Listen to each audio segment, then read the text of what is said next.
Hello students, स्वागत है आप सभी का इम्पोर्टेंट वाटर बॉडीज़ की सीरीज़ में। स्टूडेंट्स, अगर हम बात करें इस सीरीज़ का इम्पोर्टेंट वाटर बॉडीज़ की सीरीज़ का, तो इस सीरीज़ के अंदर हम कवर करते हैं जो रामसर साइट हैं, जो लेक्स हैं, इसके अलावा जो इम्पोर्टेंट वेटलैंड्स हैं उनको यहाँ पे हम कवर कर रहे हैं। क्योंकि यूपीएससी के द्वारा स्टूडेंट्स आपने देखा होगा कि 2 से 3 क्वेश्चन जरूर जो इम्पोर्टेंट वाटर बॉडीज़ हैं उनसे रिलेटेड हर साल प्रीलिम्स के पेपर के अंदर पूछे जाते हैं। तो इनसे रिलेटेड जो इम्पोर्टेंट फैक्ट्स हैं वो आपको पता होना चाहिए, उनको ही हम यहाँ पे डिस्कस करते हैं इस इम्पोर्टेंट वाटर बॉडीज़ की सीरीज़ में।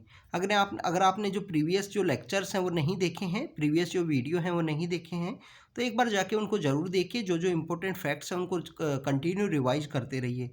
स्टूडेंट्स, अगर हम बात करें आज के टॉपिक की, तो आज हम डिस्कस करेंगे केवलादेव नेशनल पार्क के बारे में। जो एक केवलादेव नेशनल पार्क है, इसके बारे में आज हम डिस्कस करने वाले हैं। राजस्थान, जो ईस्टर्न राजस्थान का जो पार्ट है उसके अंदर ये सिचुएटेड है, भरतपुर डिस्ट्रिक्ट के अंदर। केवलादेव नेशनल पार्क को घाना पक्षी विहार के नाम से भी जाना जाता है, क्योंकि ये एक इम्पोर्टेंट साइट है जहाँ पे जो माइग्रेटरी बर्ड्स हैं वो यहाँ पे विजिट करते हैं। स्टूडेंट्स, आपने इस फोटो के अंदर भी देखिए, काफ़ी सारे जो माइग्रेटरी बर्ड्स हैं वो आपको देखने के लिए मिलेंगे। तो केवलादेव नेशनल पार्क एक टूरिस्ट डेस्टिनेशन होने की वजह से, और यहाँ पे अभी रिसेंटली जो राजस्थान की जो गवर्नमेंट है उसके द्वारा एक जू है, एक चिड़ियाघर है, उसको भी प्रपोज किया गया है कि आने वाले समय में वहाँ पे एक जू है उसको डेवलप किया जाएगा केवलादेव नेशनल पार्क के अंदर में। इम्पोर्टेंट डेस्टिनेशन है विंटर के अंदर जो माइग्रेटरी बर्ड्स इंडिया के अंदर विजिट करती हैं उसके लिए। क्योंकि स्टूडेंट्स, आप देखिए कि इंडिया बेसिकली यहाँ पे सेंट्रल एशियन फ्लाईवे के अंदर गिरता है। जो बर्ड्स का जो माइग्रेशन का जो फ्लाईवे होता है उनको डिफरेंट डिफरेंट फ्लाईवेज के अंदर डिवाइड कर रखा है, और इंडिया का जो नॉर्दर्न इंडिया का जो पार्ट है जो सेंट्रल एशियन फ्लाईवे के अंडर में आता है। और सेंट्रल एशियन फ्लाईवे के अंदर आने की वजह से आपको काफ़ी सारे जो माइग्रेटरी बर्ड्स हैं विंटर के समय में इंडिया में आते हुए आपको दिखाई देंगे। अगर हम बात करें स्टूडेंट्स केवलादेव नेशनल पार्क की, जिसे हमने देखा कि भरतपुर बर्ड सेंचुरी या घाना पक्षी विहार के नाम से भी जाना जाता है, भरतपुर राजस्थान के अंदर सिचुएटेड है। 350 स्पीसीज यहाँ पे जो बर्ड्स हैं उनकी पाई जाती हैं। इसको बेसिकली पैराडाइज ऑफ बर्ड्स के रूप से भी जाना जाता है केवलादेव नेशनल पार्क को। अगर हम बात करें इसको जो स्टेटस हैं, जो प्रोटेक्टेड स्टेटस जो ग्रांट किए गए हैं केवलादेव नेशनल पार्क को, तो स्टूडेंट 1971 के समय इसको एक एज ए सेंचुरी के रूप में प्रोटेक्ट किया गया था, इस्टेब्लिश किया गया था। क्योंकि पहले ये बेसिकली एक हंटिंग ग्राउंड हुआ करता था। जो भरतपुर रियासत हुआ करती थी उसके जो प्रिंस हुआ करते थे या वहाँ के जो महाराज हुआ करते थे वो यहाँ पे हंटिंग के लिए विजिट किया करते थे केवलादेव नेशनल पार्क के अंदर में। और ये एक मैन मेड भी है। महाराजा जो प्रिंसली स्टेट हुआ करता था तो उसके जो लोग हैं वो यहाँ पे बेसिकली हंटिंग के लिए विजिट किया करते थे। तो केवलादेव नेशनल पार्क या केवलादेव जो वेटलैंड है वो एक बेसिकली एक मैन मेड वेटलैंड है कि ह्यूमन के द्वारा उसको बनाया गया है, नेचुरली डेवलप नहीं है। अगर हम बात करें स्टूडेंट 1971 के समय इसको इम्पोर्टेंट सेंचुरी है उसके रूप में प्रोटेक्ट किया गया। फिर 1982 के समय में इसको यहाँ पे नेशनल पार्क है उसका भी स्टेटस ग्रांट किया गया। 2002 के समय में जो यूनेस्को है, यूनेस्को द्वारा इसको वर्ल्ड हेरिटेज साइट के रूप में भी यहाँ पे डेजिग्नेट किया गया है। स्टूडेंट्स, एक वेटलैंड के कंजर्वेशन से रिलेटेड एक कन्वेंशन है, रामसर कन्वेंशन। तो इंडियन गवर्नमेंट के द्वारा 1981 के समय में इंडियन गवर्नमेंट के द्वारा जो केवलादेव नेशनल पार्क है, इसके अलावा जो चिल्का लेक जो उड़ीसा के अंदर सिचुएटेड है चिल्का लेक, तो चिल्का लेक और केवलादेव नेशनल पार्क को इंडिया का पहला रामसर साइट के रूप में भी डेजिग्नेट किया था। अगर हम बात करें प्रेजेंट कंटेक्स्ट की, जो इम्पोर्टेंट वेटलैंड्स होते हैं उनको यहाँ प्रिजर्व करने के लिए, उनको कंजर्व करने के लिए जो एक रिकॉर्ड है जिसको बोलते हैं मॉन्ट्रेक्स रिकॉर्ड। तो मॉन्ट्रेक्स रिकॉर्ड के अंदर बेसिकली हमारे 2 वेटलैंड हैं, जिसके अंदर एक तो केवलादेव है और एक है लोकटक लेक जो आपको मणिपुर के अंदर देखने के लिए मिलता है। जो चिल्का लेक है वो भी पहले मॉन्ट्रेक्स रिकॉर्ड के अंदर आया करता था, बाद में उसको रिमूव कर दिया गया है मॉन्ट्रेक्स रिकॉर्ड से। तो ये एक इम्पोर्टेंट इन्फॉर्मेशन है। जो नदियां यहाँ पार्क से जो फ्लो करती हैं, जो केवलादेव नेशनल पार्क है वहाँ से फ्लो करती हैं, उनके बारे में अगर हम बात करें तो गंभीर और बाणगंगा नाम की जो 2 नदी हैं वो बेसिकली पार्क से फ्लो करती हैं।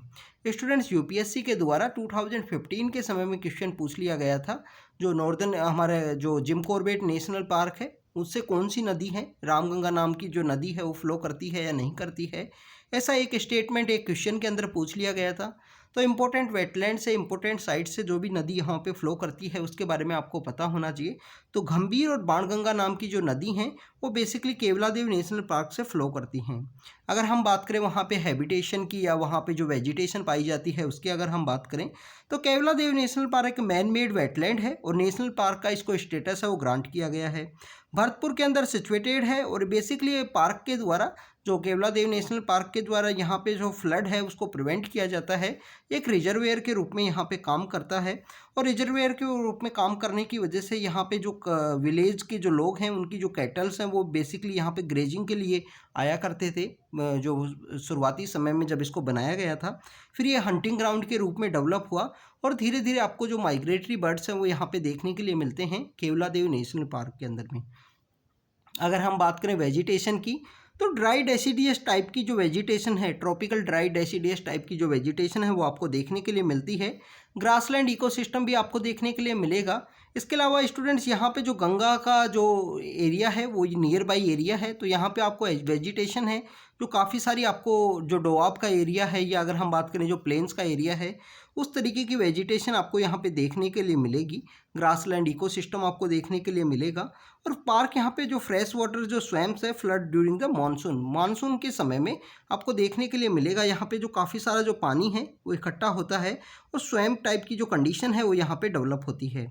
स्टूडेंट्स अगर हम बात करें कि जो इम्पोर्टेंट माइग्रेटरी बर्ड्स यहाँ पे विजिट करती हैं तो जिसके अंदर सारस क्रेन नाम की जो माइग्रेटरी बर्ड है, यूरेशियन स्पून बिल है, ऐसे काफ़ी सारे जो इम्पोर्टेंट माइग्रेटरी बर्ड हैं वो यहाँ पे विंटर के समय में विजिट करती हैं।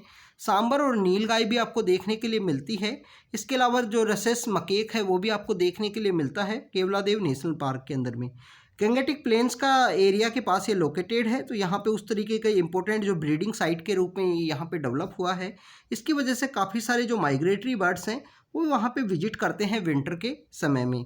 अगर हम बात करें स्टूडेंट्स माइग्रेटरी बर्ड्स के बारे में देखा और बहुत सारे माइग्रेटरी बर्ड्स विजिट करने की वजह से इसको बर्ड्स के एक पैराडाइज के रूप में भी यहाँ पे डेजिग्नेट किया गया है। तो स्टूडेंट्स ये हमारा इंपॉर्टेंट कुछ इन्फॉर्मेशन थी केवलादेव नेशनल पार्क के बारे में, जो एक नेशनल पार्क है, यूनेस्को का वर्ल्ड हेरिटेज साइट के अंदर भी इसको डेजिग्नेट किया गया है, रामसर साइट भी है और मॉन्ट्रेक्स रिकॉर्ड के अंदर भी इसको रखा गया है। तो काफ़ी इंपॉर्टेंट जो प्रोटेक्टेड एरिया के अंदर इसको रखा गया है। और रिसेंटली राजस्थान की गवर्नमेंट के द्वारा एक जू है वो यहाँ पे प्रपोज किया गया है कि केवलादेव नेशनल पार्क के अंदर में एक XC2 टाइप का जो जू है वो डेवलप किया जाए, जिससे वहाँ पे जो आने वाली जो बर्ड्स हैं उनको एक टूरिस्ट डेस्टिनेशन के रूप में इसको इम्प्रूव किया जा सके। तो स्टूडेंट्स ये बेसिकली बर्ड्स के लिए एक इम्पोर्टेंट डेस्टिनेशन है विंटर के अंदर माइग्रेटरी वाला, जिसको बर्ड्स के पैराडाइज के रूप में जानते हैं। तो ये केवलादेव के बारे में कुछ इंपॉर्टेंट इन्फॉर्मेशन थी। Thank you students, thank you very much.